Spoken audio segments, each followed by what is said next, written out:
আমিন। বিশেষ করে আল্লাহ যার মা নাই বাবাও নাই, ও যুবক ভাই মুরব্বীগণ মা ও বোনেরা, যার মা নাই বাবা নাই একটু দয়া করে চোখের পানি ছেড়ে নেন মার জন্য। এই যুবক মুরব্বীগণ মা ও বোনেরা, আমি হাফেজ আব্দুল মমিন, আমার মা নাই বাবা নাই।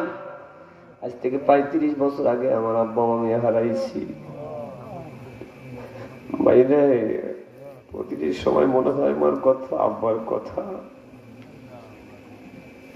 আমার জীবনে দেখি নাই মা পেট ভরে ভাত খাইছে, আব্বা পেট ভরে ভাত খাইছে। কি দুর্দিন, মানুষের অভাব অনটন দেয়া ভরপূর্ণ ছিল রে ভাই। কখন বাবা হাট থেকে আসবে, কখন চাউনি আসবে, তখন রান্না করা হইতো। কি অভাব ছিল।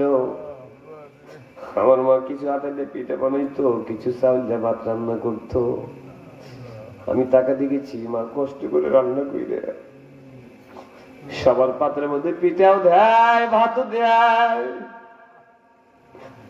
আমার মা ভাত খায় না, শুধু পিঠে খায়। আমি জিজ্ঞেস করেছিলাম ছোটবেলায়, দরজার মা সবাই পিঠে খায়, ভাতও খায়, মা তুমি কেন পিঠে খাও ভাত খাও না? হায়রে দরদের মা তুমি নাই। আরে গ্রামের যুবক ভাই, পায়ে হাত দিলাম রে, মার জন্য বাবার জন্য এক ফোঁটা চোখের পানি ছেড়ে দেন। আমার মা ডাক ডাকা, আব্দুল মমিন তুমি বুঝবে না বেটা, বুঝবে না। যেই দিন সন্তান আল্লাহ তোমারে দিবে সেই দিন বুঝবে। এ বেটা সবাই পিঠাও খায় ভাতও খায়, আমি পিঠা খাই ভাত খাই না কেন? এ বেটা আগামীকাল সকালে ভাত রান্না করবো, এক ফুট চাউল আমার পাতিলের মধ্যে নাই।